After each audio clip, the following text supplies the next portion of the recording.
Hello दोस्तों, welcome back. ओम नमः शिवाय। तो आज मैं आप लोगों से बात करूंगा जेमिनाई मून के बारे में कि जेमिनाई मून के लिए जो कि सैटर्न का पाइसेस में जो ट्रांजिट है वो कैसा रहेगा करके।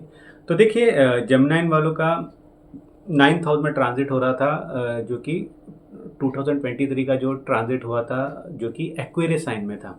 तो देखिए, जेमिनाई वालों ने इस ट्रांजिट में काफ़ी कुछ सीखा होगा, क्योंकि देखिए जब भी 9th हाउस में आप ट्रांजिट होता है आपका सैटर्न का, आप बहुत चीज़ें लाइफ की सीखते हो। और देखिए बहुत लोगों ने अच्छा भी किया होगा स्टडी वाइज। ऑब्वियसली कुंडली में सैटर्न कैसा है वो भी इम्पोर्टेंट है, बट बहुत लोगों ने अच्छा किया होगा, बहुत लोग के लिए थोड़ा डिफिकल्ट रहा होगा। बट ओवरऑल देखिए, सैटर्न जब 10th हाउस में आता है फ्रॉम मून ट्रांजिट का, तो ये बहुत कुछ आपका करियर एंड एक तरीके से आप कह सकते हो कि मैरिज, होम, इस सब पे फोकस कराता है। और बेसिकली ये दिखाता है कि करियर थ्रू ट्रैवल। अब ये कैसे होता है यही सारा मैं आपको इस वीडियो में बताऊंगा। तो देखिए, जेमिनाई मून के लिए सैटर्न का जो ट्रांजिट है वो 10th हाउस में होगा। तो जब 10th हाउस है, आपको पता ही है कि इट्स ऑल अबाउट वर्क। यानी कि आने वाले आपके 2.5 ईयर्स जो है वो वर्क से रिलेटेड होंगे, बेसिकली काम से रिलेटेड होंगे। अब जब सैटर्न के जहाँ जहाँ एस्पेक्ट्स होंगे तो वो शो करता है कि आपका वहाँ वो सारी चीज़ों में पॉइंट ऑफ व्यू भी देखा जाएगा करके। तो जैसे ऑब्वियसली वर्क रहेगा आपको, काम रहेगा आपको, कुछ लोग जो पढ़ाई करके आ रहे हैं उनको अब जॉब लगेगी, ये सारी चीज़ें होगी। दूसरी चीज़ है, थर्ड एस्पेक्ट जो सैटर्न का होगा वो 12th हाउस में होगा। तो इसमें ये भी शो करता है कि काम की वजह से आपको ट्रैवल करना पड़ सकता है। कुछ लोग हैं जैसे कि देखिए एमएनसी में काम करते हैं, ऐसे फील्ड ऐसी जगह पे काम कर रहे हैं जहाँ पे उनका शायद बाहर बनने के चांसेस बन नहीं रहे थे, बट बहुत चांस था कि आप बाहर जा सकते हो करके, जो हो नहीं रहा था। बट आप इस टाइम पीरियड में देख सकते हो कि आपका बाहर जाने के चांसेस बनेंगे।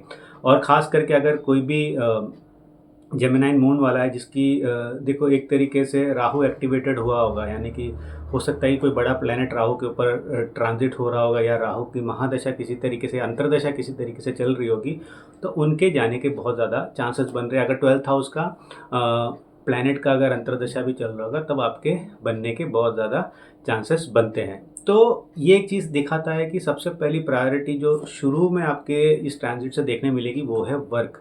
तो वर्क पे काफ़ी ज़्यादा आप देखोगे फोकस रहेगा।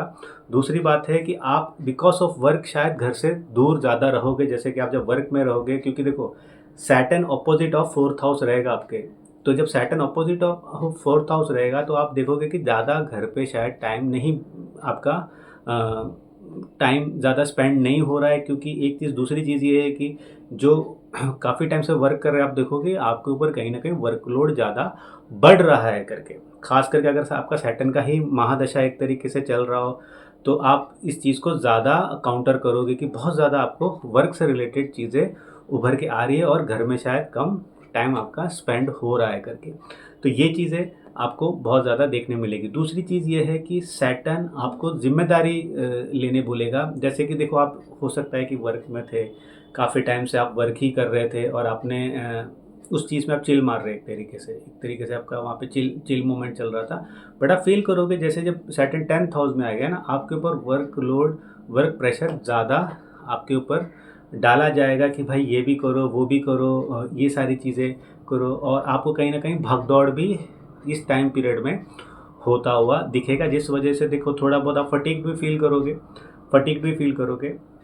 अब ये उन लोगों के लिए भी देखो, अब इसमें अगेन आप देखोगे कि अब सैटर्न का जो 10th ट्रांजिट है वो आपके 7th हाउस में भी पड़ रहा है। तो यहाँ पे देखो बहुत लोग आप देखोगे कि जैसे कोई मैन है, for an example Gemini moon वाला है, वो देखेगा कि जब उसका जॉब अच्छा होने लगे, करियर थोड़ा अच्छा होने लगे, जैसे कि फॉर एन एग्जांपल आपकी पोस्टिंग बढ़ गई और आपकी मैरिज नहीं हुई है, फॉर एन एग्जांपल आपकी उस पोस्टिंग के साथ कहीं ना कहीं आपका मैरिज का भी चीज़ें आगे बढ़ने लगेगी। क्योंकि देखिए कुछ चीज़ें हैं ना, ये सिंक में चलती है,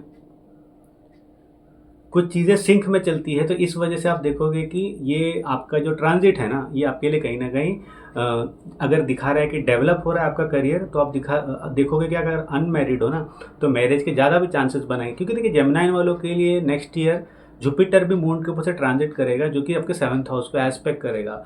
तो जेमिनाइन वाले काफ़ी लोग इस टाइम पे देखोगे कि आपका 10th एस्पेक्ट जब सैटर्न का 7th हाउस में पड़ेगा, और जब आपका जैसे कि जुपिटर भी एसेंडेंट से आपके 7th हाउस को देखेगा, 9th हाउस को भी एस्पेक्ट करेगा, 5th हाउस को भी एस्पेक्ट करेगा। तो मोस्ट ऑफ द जेमिनाइन वाले एक मैरिजल डिसीजंस लेने बैठ जाएंगे। खास करके देखिए, आप ऑब्वियसली मिड मिड 20s में तो कोई नहीं लेता, बट आप लेट 20s में आओगे, 30s में आओगे, 30s के लोग तो एकदम ही ऑलमोस्ट मैरिज के लिए ही चले जाएंगे। मतलब उनका 80 to 90% मैरिज का योग बन जाएगा। सैटर्न तो ट्रांजिट करके एस्पेक्ट कर ही रहा है, और ऑब्वियसली जब जुपिटर भी मून के ऊपर ट्रांजिट करके आपके 7th हाउस में देखेगा तो एक बहुत बड़ा योग ऑफ मैरिज बनाता है। और ख़ास करके देखिए, अब इसमें आपको ये भी देखना होगा कि इसमें एज क्राइटेरिया क्या है। अब इसमें ऑब्वियसली अगर किसी का 7th हाउस में सन है, या तो फिर सैटर्न ही बैठा हुआ है, या तो फिर केतु बैठा हुआ है, और आपकी एज 28 से कम है, 27 से कम है, तो आप इतना जल्दी उस मैरिज को कंप्लीशन की ओर नहीं जा सकते, क्योंकि ऐसे पोजीशन पे यूजुअली 28 के बाद ही मैरिज होता है। हाँ, अगर प्लैनेट्स बहुत ज़्यादा आपके मतलब कि फेवरेबल हो रहे, किसी ना किसी तरीके से छोटे मोटे ट्रांजिट भी आपको हेल्प कर रहे, तब तो ठीक है। बट इन ठीक है कि आप एक 27-28 की अपनी एज क्रॉस कर दी मेलिफिक प्लैनेट के साथ 7th हाउस में, तो वो भी अपने शादी को होता हुआ देख सकते हैं। अगर आपकी शादी नहीं हुई है, अगर आपके मैरिज में कुछ इश्यूज़ चल रहे हैं, लाइफ पार्टनर के साथ कुछ इश्यूज़ चल रहे हैं, तो वो यहाँ पे आप फिक्स होते हुए देख सकते हैं। तो ओवरऑल एंड ऑल अगर देखा जाए तो जेमिनाई मून वालों के लिए जो आगे का पीरियड है, खास करके सैटर्न का, ये बहुत ज़्यादा वर्क के लिए अच्छा है, वर्क में राइज के लिए अच्छा है, मैरिज को फिक्स करने के लिए अच्छा है, क्योंकि फिर जब जुपिटर भी 2 महीने बाद ट्रांजिट करेगा तो वो फिर आपको मैरिज डाइवर्शन पे लेके जाएगा, करियर ग्रोथ डाइवर्शन पे लेके जाएगा। तो खास करके जेमिनाई मून वालों के लिए 2025 से जो आगे का टाइम पीरियड है ना, ये काफ़ी अच्छा रहेगा। अब इसमें अगेन मैं कहूँगा कि आपकी महादशा भी देखनी ज़रूरी है, किस प्लैनेट की महादशा चल रही है, क्या सैटर्न की चल रही है कि मरकुरी की चल रही है, आप कौन से एज में हो। जैसे कि जो मिड 30s में होंगे ना, मिड 30s के लिए ये ट्रांजिट बहुत अच्छा रहेगा। जिसने 36 की एज क्रॉस की रहेगी उनके लिए ये ट्रांजिट बहुत अच्छा रहेगा सैटर्न का। और ख़ास करके आप कोई बिज़नेस करना चाहते हो, हमेशा से आपने सोचा था कि यार फलाना मैं बिज़नेस करूँगा, इसमें मैं डेवलप करूँगा अपनी ज़िंदगी को, इसमें बहुत अच्छे करूँगा अपनी ज़िंदगी को, तो उसके लिए भी ये जो कि ट्रांजिट बहुत अच्छा है। बिज़नेस ओरिएंटेड है, कोई था कि उसको हमेशा से कुछ अपना लॉन्च करना था, तो उसके लिए भी ये एक 2025 इन टर्म्स ऑफ ट्रांजिट, खास करके सिर्फ सैटर्न एंड आप कह लीजिए जुपिटर का अगर आप देखोगे ना, तो ये बहुत फेवरेबल है। तो ओवरऑल देखा जाए, मैं कहूँगा कि जो 25 के नीचे हैं, 25 के नीचे जो पढ़ रहे हैं उनके लिए शायद उतना कुछ होगा नहीं, फिर भी एजुकेशन वाइज अच्छा है। वो जब मैं जुपिटर का ट्रांजिट होगा तब बताऊंगा। बट ऑब्वियसली आप काम वाम नहीं कर रहे हो, या फिर काम में जस्ट जाने वाले पर्सन हो, तब तो बहुत ठीक है कि एकेडमीज ख़त्म करके जब काम पे जाने वाले हो। बट उसके पहले आपके लिए थोड़ा आप देखोगे कि उतना कुछ नहीं है एज ए स्टूडेंट उतना कुछ नहीं है, but as a working professional, as a कुछ रिलेशनशिप में जाके उसको सस्टेनेबिलिटी पे लाना है, तो ये बहुत अच्छा टाइम पीरियड है। तो ये था जेमिनाई मून के लिए सैटर्न जो कि पाइसेस में ट्रांजिट होगा तो कैसा रिजल्ट होगा। तो अगली बार आऊँगा तो कोई और जो कि मून साइन के बारे में बात करूँगा सैटर्न ट्रांजिट के, और ऑब्वियसली कुछ जनरल वीडियोस भी बनाऊँगा। तो तब तक मुझे इजाज़त दीजिए, बाय।